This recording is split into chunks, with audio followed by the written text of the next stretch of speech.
வாழ்க பல்லாண்டு கல்யாண வாழ்க்கை நூறாண்டு. வாழ்க பல்லாண்டு கல்யாண வாழ்க்கை நூறாண்டு.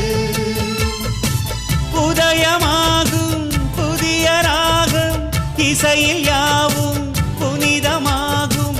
இனிய வேளையிலே சந்தோஷ கவிதை கேள்குயிலே. இனிய